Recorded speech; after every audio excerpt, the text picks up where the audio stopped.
This program has been made possible in part by the following sponsors. The Trial Lawyers Association of BC.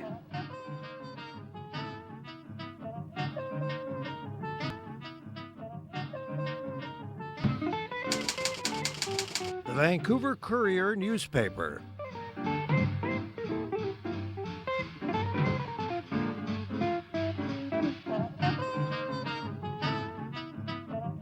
My new book about addictions, All the Way Home, Building Recovery That Works.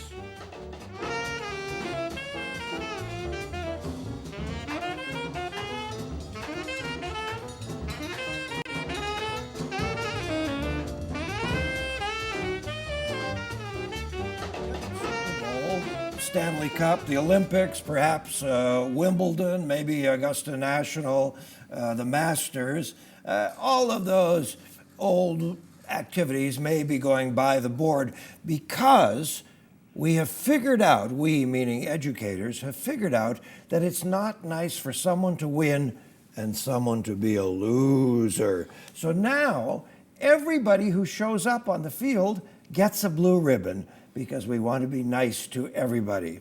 Well, perhaps I'm stretching this a bit, but there is something afoot in our new look at athletics, and it's happening right here at UBC, which has been the most successful varsity program in all of Canada for a great many years. And who would know better than the man who has personified in every possible way UBC varsity athletics, Dr. Bob HINDMARCH, who's in the UBC Hockey Hall of Fame, the BC Hockey Hall of Fame. He has the Order of BC. He's in the Sports Hall of Fame, worked, of course, in football, baseball, basketball, the hockey school, the soccer school. Look, we take up 20 minutes doing that. Hi, Dr. Bob. That's enough. That's enough, and it's so great to see you and see you looking great as always. So what is going on out there at that odd peninsula? Well, they were talking about having a review Yes. of the programs, and we've always gone through reviews over the years because you want to make sure that you're not just in a ditch and you're following that. Right. But the thing was happening is whenever we did have a review, it was wide open. Yes. In other words, and of course, if you're going to review, then the people who are involved with the review, the students, the athletes, the coaches, should be part of that review. That was not this case. Not this case. And I think that's unfortunate because that's not the way the university works. A university is very transparent. You want to see what the university does, you can get a seat at Senate. I mean, you don't get a vote, but you can hear. Right. You need to want to speak with a board, you can do that. And the president is always accessible. So I think that was the thing that caused sort of a lot of people just guessing at what was going to happen. Yes. And that's where the worst thing in the world is when people go, well, they're going to do this, they're going to do that. And of course, the next thing we heard, they were going to cut football, and they were going to cut baseball, and they were going to cut these number of sports. Yes. Well, let's face it, we've been in football now for about 80 years. Yes. We've been playing, as a matter of fact, next year, one of the oldest sports was women's ice hockey. Yes. 1914. Wow. Evelyn Lett, Mrs. Lett, who was the chancellor and everything. Yes. And she married the captain of the men's hockey team, Sherwood Lett, Chief Justice of the province. And that's 100 years ago. Wow. So those kind of things, you can't, in spite of it, you got to always remember we have a tradition that goes through. When we used to do reviews before, we always looked at things and say, well, okay, how does a team get on the varsity list? Is this only about, I think it's about something else, but let me ask you, is it only about shifting an emphasis from team sports to individual sports? Is that part of it? I don't think so. I think the one problem that came up was the cost of some of the team sports, Yes. and when you're traveling across the country with a football team of say 55, 60 people. Right. 35, there's 40 I guess now. But anyway, that costs a lot of money, right? So I think that became a factor. The other thing that has really bothered me more than anything is that the students pay all the money for athletics. The university gives nothing. And one of the things I've said to the vice president, how can the vice president of the university tell the students what they should be doing with their program? In the past, when we had a review, we involved the students, the alma mater society. The university gives no money. And I think, where if there's a problem with finance, why doesn't the university give some money? I know they're talking a little bit about doing some wellness program. Yes. The university spends a lot of money looking after people when they're injured in the hospital and Sure. the care centers. Yeah. So why not give a chunk of money to the university for athletics that would cover some of those costs they're talking about, and also would help young people, other young people, provide the kinds of things they'd like to do. But let's look at some, I mean, you speak of money. Here's one of the facts. 9% of UBC alumni make donations, Yeah, okay? that's right. 38% of athletic alumni make donations. That's very different. In other words, 9% of people who study English literature and engineering, who are just students, contribute back to their alma mater. But something approaching 40% of people who are involved in varsity athletics consistently make contributions. Is that money going to disappear or turn dry if we start scrubbing varsity athletics? Well, of course it will, because one of the things that people, you have to be part of it to understand. Yes. There's a bonding.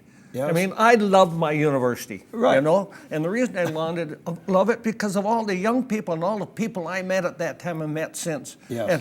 and it's one of the best universities in the world. No if, buts, or maybe. Right. And you saw they did a survey of 400 universities in the world. Yes. There are only 2 Canadian universities in the top 100. Wow. University of Toronto and UBC. Right. So we're recognized as an international university. There's no if, buts, or maybe about that. Yes. And so one of the things that happens is that people now want to make sure they're going to go to a great university.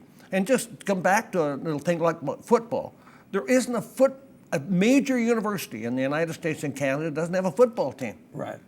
Yeah. I mean, Harvard has one, Stanford has one. Stanford, great teams. All the great teams, you know. Yeah, yeah. And Except I- they lost their S. They're just the cardinal. Yeah.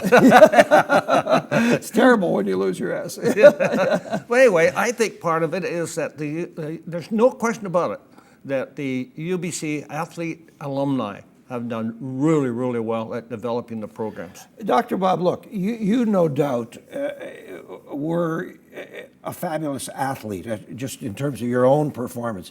But clearly, because of the way you've spent your life coaching teams and being an integral part of Olympic teams and being part of the Olympic Committee and so on, clearly there's some other sense of wonder for you about all of this activity. What is it? What is it that you just have loved over the years? I guess it's the opportunity to have done something for young people, for people. I mean, when you really think about what's life about, Yeah. what are the values? Yeah. You have to think you're going to develop young people that are going to be better and help the world be better. There's no if, buts, or maybe. And I'm not trying to be like altruistic and all those. I'm just saying it's a fact. Okay. The more we help people, the better we're going to be. And where's the best people going to be? And that's at a university. And one of the things we want to make sure is, what do we want in our athletic program? Excellence. That's what the university's about. Excellence. You know, and we shouldn't back down on that ever. And we expect that of our athletes as well as we do whether you're a musician. Like, I have a great respect for people with special abilities, like the musicians. Of course. And they all have their place. And I just think exactly that. We have to make sure we continue that into the future. So this committee that did the review, Yes. that in this case you felt wasn't as transparent as it could be or it has been, this committee was made up of 8 women and 2 men. And what kinds of conclusions are they reaching? They want to do ultimate Frisbee. They want to do all kinds of new athletic activities. I'm sure there must be dozens of people who will watch this program saying, well, those are 2 crazy old white men crying about the past, you know. Yeah. They don't get it. They don't get the future. Well, let's go back to that very thing. For Please. example, I feel that in regard, first of all, I think that was wrong. They should have a mix of men and women, and I have no problem with women. Women do as good a job and as bright and as talented as men, Yes. in spite of what we sometimes may think. Yeah. But you know, in the real world. But that's a fact. And some of the countries that have not done well because they haven't developed that other 50% of their intelligence, which are women. Right. And so I haven't a problem with how many women were on that committee. I thought there should have been more. And when you get into some of the other things, there are all kinds of clubs at university. The Alumni Society has about 60 clubs. Wow. And, when I came to UBC in 1940, This is when it was just a field yeah, and a yeah. couple Well, of cows. I'll tell you what, Yeah. it's true. 1948, Yeah. we had. It's one of the funniest things that happened. When I first went there, and there were 9,000 students. 2 years later, there were 6,000 students, and that had nothing to do with me going there, as a matter of fact. But anyway, it ended You up. scared off 3,000 women, So, personally. of course, all the people that come back from overseas. Yes. But we played 29 sports, and we played it well. Wow. So I never can understand why you have to cut. I would think now that we got 50,000 students, we should want to have 35. And the only reason that I get upset is that, because I'll tell you, if we planned it, we would raise the money, people would be there to help us, and we could help those other sports as well. Well, Dr. Bob, anywhere in journalism, one of the first rules is follow the money. So is this about money? Is this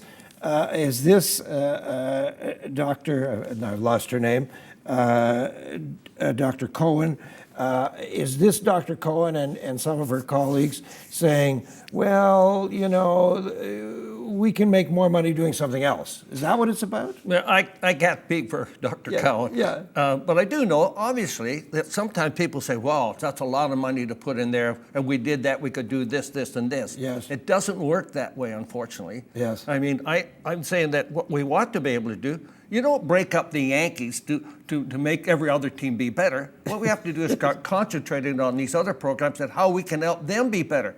And I can tell you right now, we have programs that started off with, one of the best was golf. Way back when, we started Yes. that golf program, and Marty Slotnick took it on and raised the money, and it's one of the best programs in North America.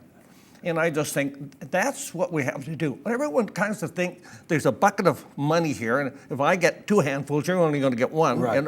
And it doesn't work that way. If we all work together, it's a waterfall. We can What do you do to people who say, well, golf, that's an elitist sport, it's a sport of the leisure class? What do you do with that? Well, I'll give you an example, and I won't mention names. Yes. But when we first started developing the program for the Olympic Games, Yes.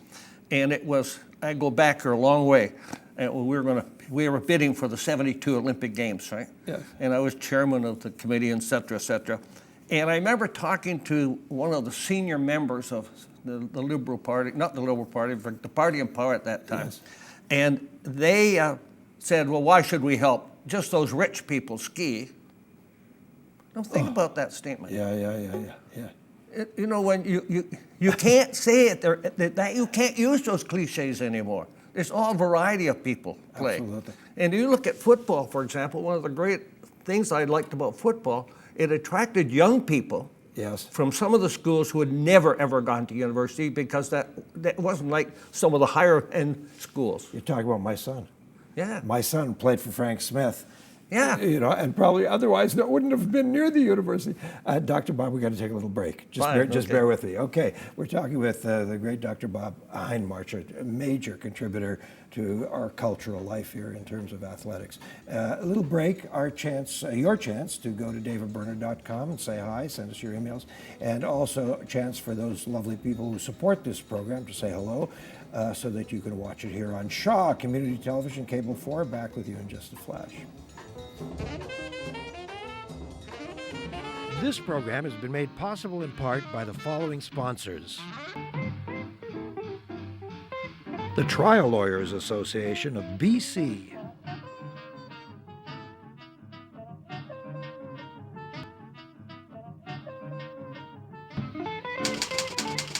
The Vancouver Courier newspaper.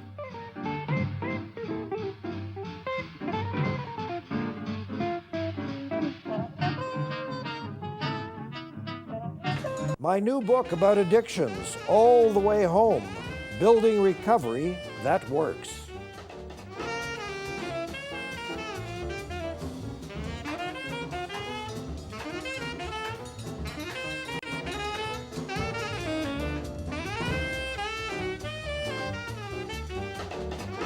We are back with Dr. Bob Hindmarch. We're talking about the future of athletic programs, varsity programs at UBC and other Canadian colleges and universities. You were going to say something that what was I talking about?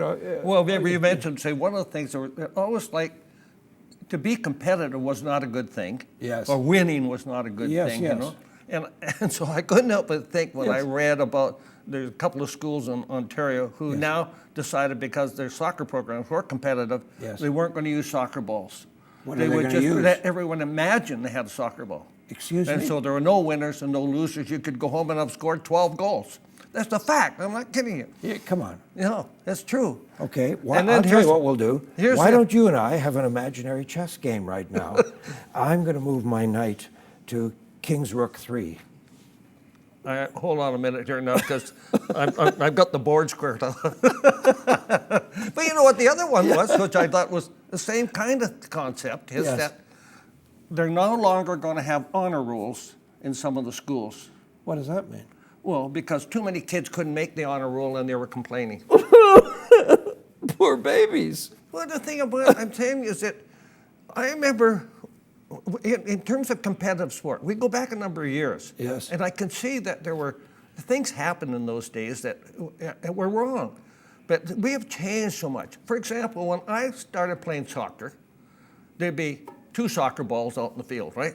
Yes. And you'd pass it around and you might get to touch it. And in fact, I always remember this one kid told his mom he was really excited. He touched the soccer ball 3 times. Wow.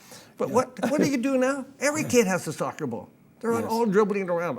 One of the best shows I ever saw in my life was at our arena, and I had invited Anatoly Tarasov, the great Russian hockey coach, to come on. And he took a group of 12-year-olds. Every kid had a puck. Yes. And what he would do, they'd start at one end of the ice, they'd go down, and they had to pass it back and forth. First of all, they started 1 puck and then 2 pucks, then they had to have 5 and pass it back and forth and up and down and around. And then he'd have them, we used to say, well, keep your head up when you're practicing. Yeah. He'd put them all in a circle and give them all a puck and they had to go back and forth. Well, if there's 10 people in that circle, they're going to keep their head up. You don't have to tell them. So what's happening that everyone's involved. You improve everyone. Also, Dr. Bob, I'm a big fan of National Football League football and also of international tennis. And I see week in and week out players competing at the toughest level, really fighting each other, physically exhausting themselves to win. Excuse me, as I know that's a bad word, to win. And then when it's over, people shake hands and embrace each other and say, buddy, that was great. Nadal loses to Djokovic, pats him on the belly, says, Novak, that was terrific. You were wonderful. You're a better man today. Most people that I see, you can change the word from win to successful. They want to be successful. I see. And the other thing about it is, in that regard, there's one of the great lessons in sport. Yeah. You learn to win, you learn to lose. There isn't a team in the world that doesn't lose. Yeah, And you learn to be a loser and a good loser, And I watched, the same thing, when I watched that NFL, I can't help believe at the end, the number of, there are always a few idiots, but again, apart from that, I think most people there they're really pleased to meet their buddies, and and they know next time we'll get you. I think they have great respect for each other. I heard an NFL player interviewed recently and asked his opinion. He's an active player. What's your take on Peyton Manning? The guy was almost in tears, and I think he's a lineman, and he said, what do you mean? What's my take? He's one of the greatest players of all time. Exactly. But there's no discussion. That's who Peyton Manning is. Right. He's a great player. And this is the one thing I want to make sure we don't forget at a university, that we want people to have special abilities. I don't care whether it's music, violin. I look at our opera group, and it is fantastic. I watched them at the symphony the other day. I'm so proud of them, right? And so we should be proud of people who have special abilities, and we should be enhancing that right to be special. And so that's where we should be. I never did find out what happened to Mussock. Mussock disappeared, didn't he? Yeah. What a shame. They were great shows. I saw great shows there. And you had great teachers, like Grace McDonald. Exactly. Half the actors in this city could not be performers. Look at Nancy Hermiston, that does the opera. Absolutely. Yeah, great stuff. So, But one other thing I felt was unfortunate, and I don't know, I hope it gets straightened out. yes, There was an indication that the athletic department was going to have to pay $12 million to the swimming pool. yes, I saw Because there was that. a debt there. Yeah, And hold on a minute. The athletic department is a student-run organization. Yes. And for students to get involved with buildings, yes, right, they'd have to go to a referendum. You can't just tell them. I'll tell you what, in my time, if someone had said that, the president of the Alma Mater Society would have a riot going.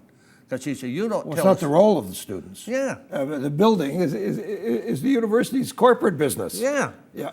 But you can't start saying, you wouldn't say to the physics department, you got to put up $12 million for your new physics building. Do you think, Dr. Bob, that this attitude, and I don't know how much this is prevalent in this current story at UBC, this attitude that I was sort of having fun with at the opening of the show, that, losing is out and everybody gets a blue ribbon, do you think that's endemic? Is it really spreading all over North America? I don't think Yeah. it. You know what? I see it comes in cycles. I've seen this Uh-huh. in my era, Yeah. and it comes after when there's been some very competitive things happen which are wrong. Yeah. And there's always someone who's going to take that scene too far. Yes. I think that does happen, but I don't see that. I still think people care about being successful. Of course. I think people more now are much more understanding of other people's feelings, and we want to make sure they're involved. And we can do that in athletic programs. What do we do? What do we do with this simple fact? If you bat 300, you get in Cooperstown. In other words, the greatest athletes in the world fail 7 out of 10 times, and they're rewarded with immortalization for winning 3 out of 10 times, right? So we all fail, right? Well, I have to tell you the best story of all in that regard. I had bypass surgery. Yes. Dr. Larry Burr Oh, yes, was doing of it, course. one of the best, Yes, right? of And course. Dr. Bernstein was the Yeah. cardiologist. But anyway, in regard to that, one of the guys wrote an article saying, if you're a baseball player, Yes. and you hit 3 out of 10, like you were just saying, Yes. you'll make over $1 million. Sure, absolutely. So I wonder if they care if Larry Burr only hits 3 out of 10 when he does Bob heart Highmark's surgery. Yeah, so that's different. Yeah. He's got to do 9.7 out of 10. Yeah. If he loses a guy, 9.9. Yeah, if he loses a guy every 10 years, I bet you if he ever loses a guy, he's probably devastated. Yeah, like- because he doesn't expect to. No, that's right. Yeah, but that's serious business. This is just fun. Sports is just fun. It's just fun. You can't make comparisons. Like you can't make those kind of things. But Yeah. anyway, I don't think. I think even at the university, I think there's a lot of rumors out there. Yes. And I think one of the things that the president has to do is just say, hold on a minute. I mean, you're going overboard. Here's what we believe. Here's what we believe in. And I know he said to me one time, if we're going to be more involved with athletics, maybe the university should be the administration should be putting money into the athletic program, and we can expand it. I would think so. Yeah. But I mean, even a college the size of Langara takes their basketball teams and their women's basketball deadly seriously, and they cheer. They've got the trophies in the hallway like any high school. Right. And you know what? There's absolutely no reason whatsoever, none, Yes. why they should cut any team that we now have going that's successful. They should cut them if they find out there's not enough young people coming into that program. Okay, that was my next question. If you have a football squad of 55 people involved, Yeah. there's only 11 or 12 on the field, depending on whose rules you're using. So who are all these? I mean, the point is that athletics brings in tons of other people who are involved. Exactly. People who are equipment people, right? Trainers, nutritionists. Yeah, Yes? Yeah, exactly that. And you know what? It's the bonding that happens and their love for their university. That's what makes it different. Do you have any objection to some of these newer athletic activities? No, like, why would I? Like ultimate frisbee and so on. But yeah, well, listen, ultimate frisbee. Yeah. As a matter of fact, my son plays on. I mean, that's a tough sport. It's tough. It's hard to do. Yeah. What you have to do, though, is put everything in perspective. Yes. Now, we're going to look at some of the new sports coming in. Yes. Okay, for example, we used to have sailing at Yes, UBC. yes. And we produced sailors for the Olympics. Right. Okay, we had curling, which Yes. is now in the Olympics. I Yeah. mean, so we'll say, okay, which would be more valuable than the system of things? So if you look at the culture of the community and the Yes. culture. I mean, the same thing is that that's what one of the big things you have to. You have to look how many people are involved with the sport, the culture of our sport. Yes. Are there facilities to participate in? I mean, The costs are a real consideration. Do we still have wrestling? no, we don't have wrestling anymore. And the Olympics have dropped wrestling. Yeah, Have they? yeah, well, there's, Yeah. yeah. And do we have boxing? No, we don't have boxing. We used to have boxing. But the Olympics still have boxing. Boxing and still in the Olympics, yes. Yeah. Will you, we just have a minute left, Bob. Have you been to recent Olympics? I have As been, as a guest or an observer? well, you know, I was a vice president. Yes, I know, So, of course, so yeah. I went to most of them, yes, I Yes, have. yeah, yeah. Well, I went to 2010, of course. Yes, of course. And you're going to Sochi? No, I'm not going to Sochi. Yeah. I've been invited to go, but I think it's... Have you? Yeah, but it's a... Yeah, no, it's a little harder as you get older, you know. You look great. You're in great shape. It's just a pleasure to meet you. Well, it's fun too, David. Thank you so Because the much. last time I heard you was on radio. You mean this isn't radio? Okay. Line 4, go ahead.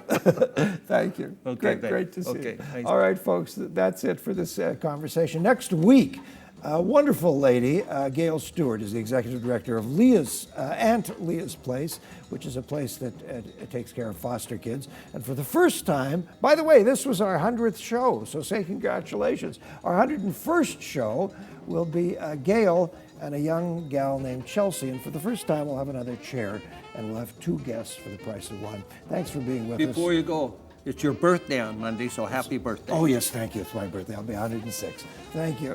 Have a wonderful night.